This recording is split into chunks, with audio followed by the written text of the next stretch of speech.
Alright, ladies and gentlemen, welcome back. Today we're going to be test riding the Daytona 660. I've got it right here.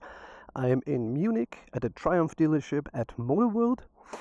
Pretty cool people here, and the bike looks absolutely beautiful. I'm really excited to get into it. I've got a little rundown on how it works and what features it has, and I have to say, just from riding it around the parking lot right here, it sounds incredible and it rides really nice. So let's get into a couple of things. Let's look at the bike directly and more up close and see what we're dealing with here. So the front looks really nice. The styling is really aggressive. I love the headlights. Not really much to say. It just looks really clean. The indicators are really nice as well. A lot of people are probably going to change those. Honestly, I think they're not too bad.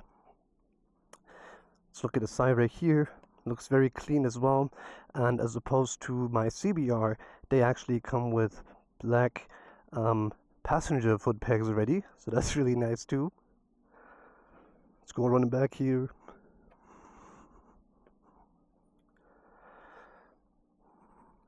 The backlight, back shot over here, and this side. Yeah, I think it looks absolutely beautiful. I'm really excited to get to ride it for a bit. And let's jump on the bike and look at the features. Right, so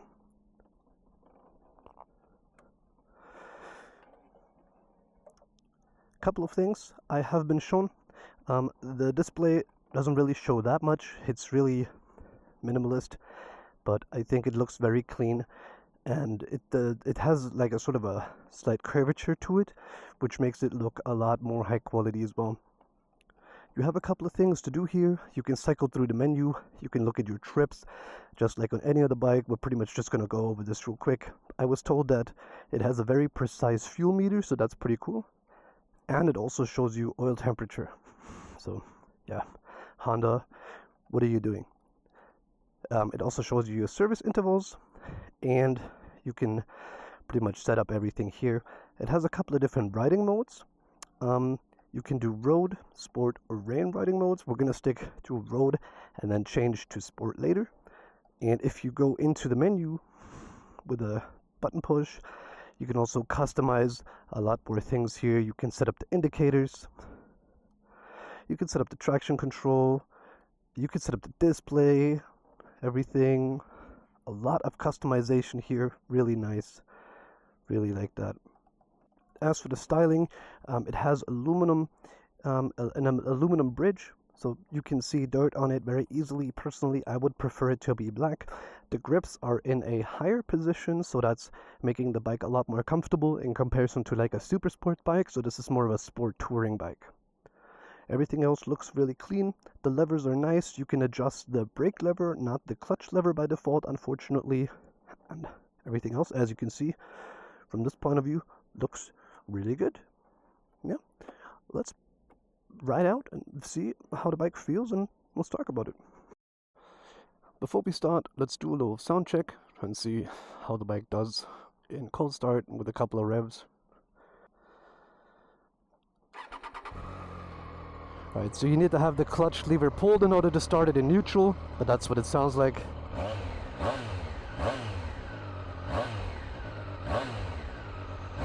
Right, let's hop on.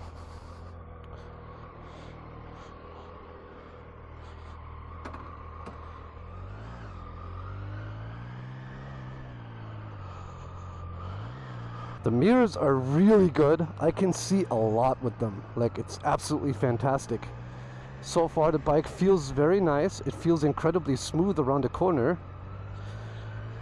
It's also a lot lighter. It's about 201 kilos in comparison to the CBR's 209. So it makes it a lot more agile as well. Just from the get-go, it feels incredibly smooth to ride. One thing I do have to note, right off the bat, it feels like there is a slight dead zone with steering at low speeds. It's a bit floaty. The steering at low speeds is a bit floaty. And also something I noticed just now, your speedometer will actually start a flash when it's telling you to shift up, so that's pretty cool. Rev matching works beautifully with this. Man, so far so good. I'm enjoying it. Neutral is very easy to find. The brakes are really nice. The sound is incredible. So far, really good. I can't wait to push it a little bit.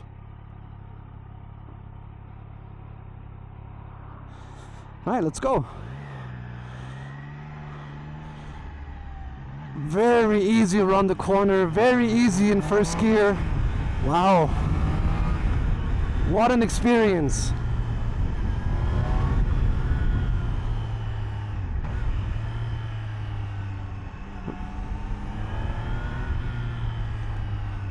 It has a slight whistling noise when you're giving it gas. Not sure what that's about. I don't think it sounds bad though. It might be the induction noise, similar to the CBR.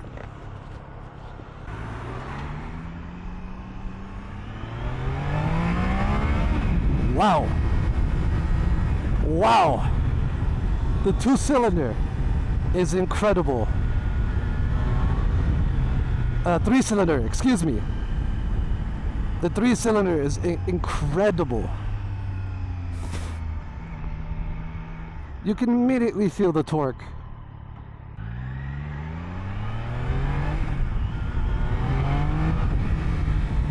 Oh, that's very fun. That's very, very fun. Yeah, this bike is very fun to ride.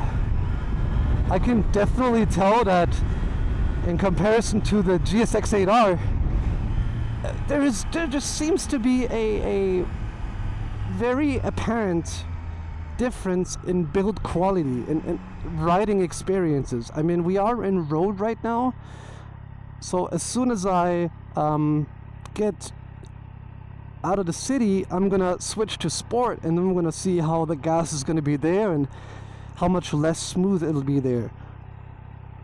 Because, well, I did ride the GSX-8R in sport mode as well. Roads are a bit wet here and the tires are still new, gotta be careful.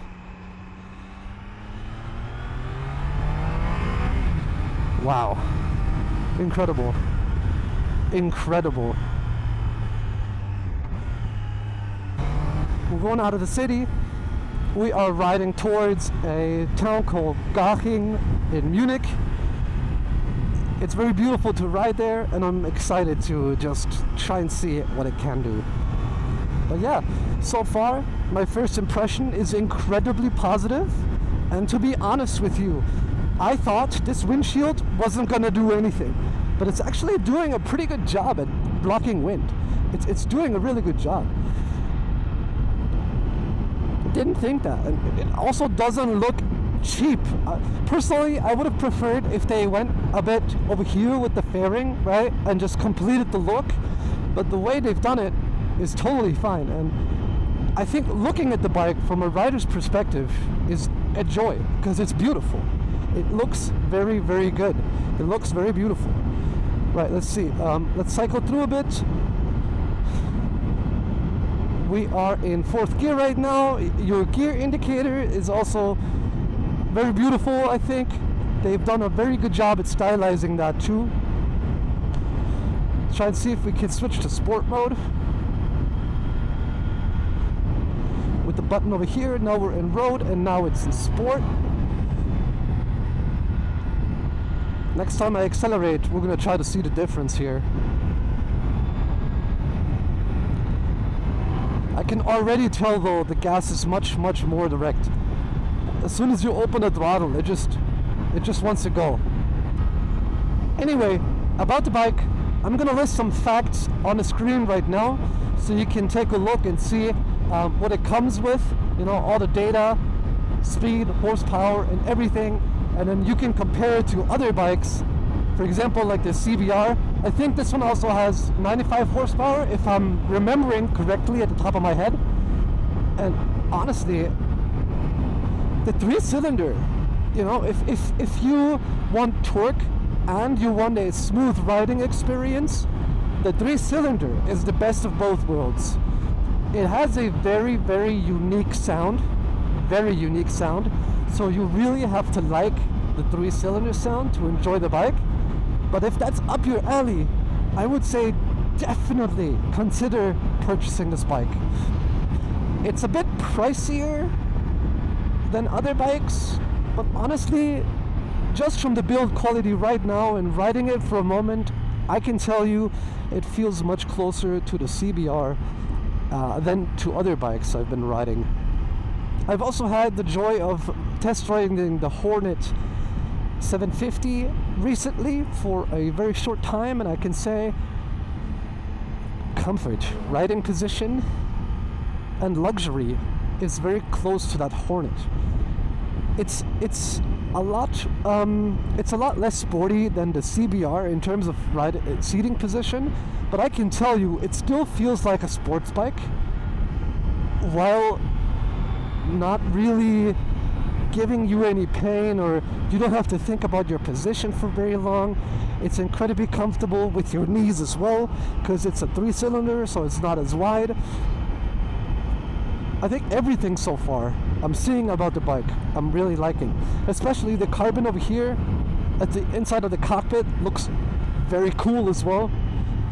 The one thing I'm personally not a huge fan of is having the ignition here instead of like here on the tank like with the CBR. I personally think it just looks a lot more clean when it's hidden away here, and especially if you have like a keychain or anything, it just flies around there the entire time.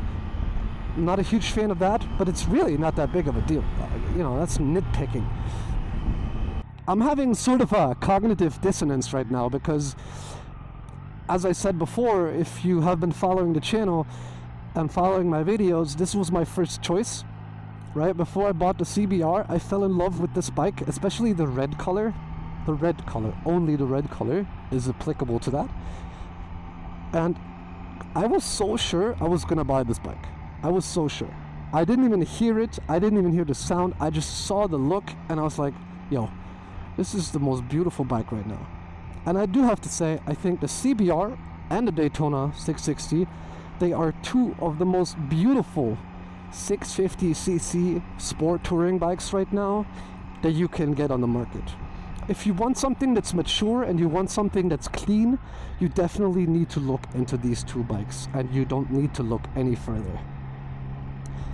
But I can tell you right now, the sound for the 3-cylinder when going at low speeds, also very, very satisfying sound. Very satisfying sound.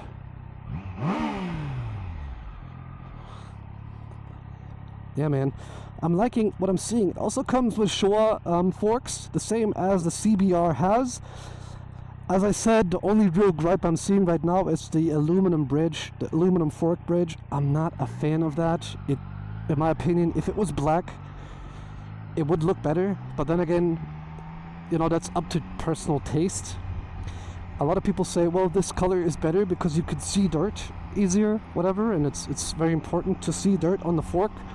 Yeah, I can see that argument, but I still would want it black a lot more. I think the bike would be perfect looks-wise. And one thing I also have to note that's super comfortable about the bike is your knees never touch the engine block. This is something that happens on my CBR regularly, and also one of the reasons why I didn't go with the E-clutch model is because my legs are already touching the engine block by default, and with the E-clutch it would be even worse. But on this bike, you're never touching your engine block. I don't even feel the heat dissipating at all. It feels like my engine's hidden away. Really nice. I mean, what can you really say so far? There's a reason why this bike exists. There's a reason why this bike is on the market. The manufacturers have taken a lot of time and put a lot of care and thought into making this an enjoyable riding experience, and I think they totally hit the mark with that. One thing that I'm noticing immediately is when you're rolling off the throttle, and remember, I'm in sport right now. When you're rolling off the throttle, it doesn't do an immediate hiccup. That's because the engine brake isn't as strong as the one on the CBR, but you don't have that hiccup. And if you're getting back on the throttle, you also don't have a huge hiccup. So going slow in first gear is super viable on this bike and very, very enjoyable. That's great. Okay, so we're finally out of the city. We can give the bike a little bit of a go. Wow, that was incredible. That was my first real pull with overtaking. That was incredible. What happened? That took like a second. Wow, that was fantastic. Oh, I can't wait to experience more of that. Honestly, I kind of just want to have this bike as a second bike. I don't even want to give it back. I want to keep it. Yo, please let me keep it. Third gear is very comfortable. Riding in third gear, also, you know, going through traffic and going through towns on third gear works perfectly fine. I think second gear would be a bit too low. The bike would be yelling too much. Not like on the CBR, you can go through the town in second gear just fine because it has one more cylinder, of course. But yeah, so far so good. I mean, you can also do fourth gear. Works perfectly fine as well. I'm not gonna lie, and I'm not gonna pretend that I'm not absolutely loving the bike. I am definitely loving the bike. And I can also tell you, I am not shifting with the clutch, and this bike doesn't have a quick shifter. It works so well on this bike.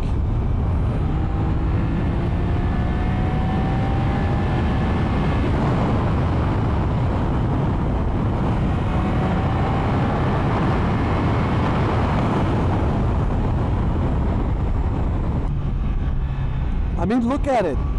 It's beautiful. It rides incredibly well. It sounds godlike. What an amazing motorcycle this is. I'm so happy I'm doing this, bringing it to you guys, because I think not a lot of people in Germany have thought about purchasing the Daytona. Triumph is more popular here with cruisers and cafe racers, right? They're not as popular with sports bikes here, but I'm glad I'm bringing this experience to you guys, and you can see what it's like riding this thing. And I think that's a fantastic experience for me as well.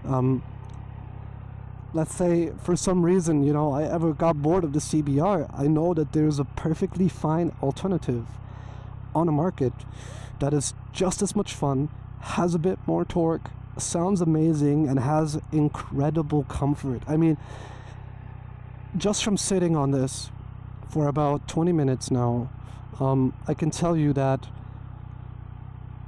the comfort, especially what the seat provides you, is 10 times better than the GSX-8R. Seat comfort is so incredibly important for me because I have a very flat ass. And I get, you know, my butt hurts quite easily when I'm sitting a long period of time, and I can tell you this is so comfortable. It is so incredibly comfortable. It's also supposed to have a really comfortable seat for your passenger. That's what the Triumph guy told me. I'm just going to take his word for it because I don't have any way to test that at the moment. But I can totally imagine going on longer trips with this thing. It would work totally fine. I'm feeling like it's not as quite up there as with the GSX-8R. Like the GSX-8R would be here, right? But it's still so comfortable that I'm feeling I'm almost riding a naked bike, and my back is almost straight. I want to see if it's possible that I can get a bit of a Autobahn part here so I could show you what this thing does in reality on the Autobahn as well. So let's try and see if I can get to the Autobahn right here. It says go straight to go onto the Autobahn to Munich, back to Munich, where I'm pretty much putting the bike back anyway. So let's do that to pretty much wrap up everything. And I would have gotten more twisty roads and, you know, a lot more, let's say, not as busy roads if I could, but there really isn't that big of a chance here in and around Munich. unless you're traveling for like an hour outside of Munich to find desolate roads where you can have fun alone.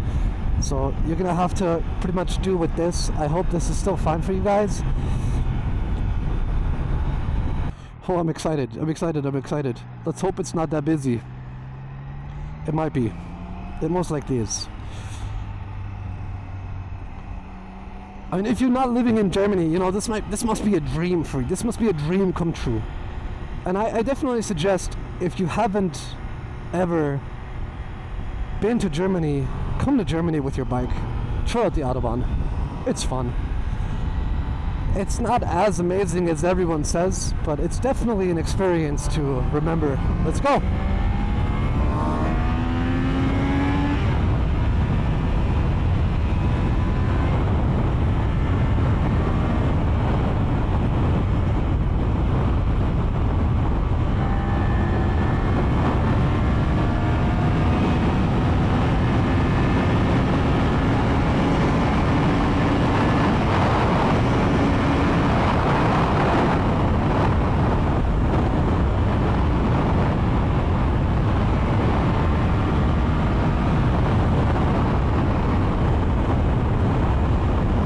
I have no idea if you guys can even hear me anymore, but holy shit, this motorcycle is so fun to ride. I am in awe. Seriously, I'm in complete awe. The acceleration is so fun, and it's so stable as well.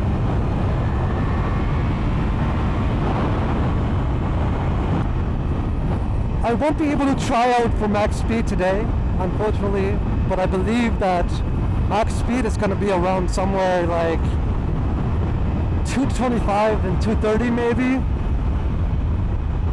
If you have any idea what the factual max speed is, comment down below. Hope you guys enjoyed the short little Autobahn experience with the Daytona 660. I am gonna go and bring the bike back to the dealer, and before I drop it off, we're gonna do a little bit of a, you know, recap and summarize everything. I'll see you guys then. Alright, so we're back here at Motor World, about to drop the bike off. But first, we are gonna do a little tally and see how it did and what I think.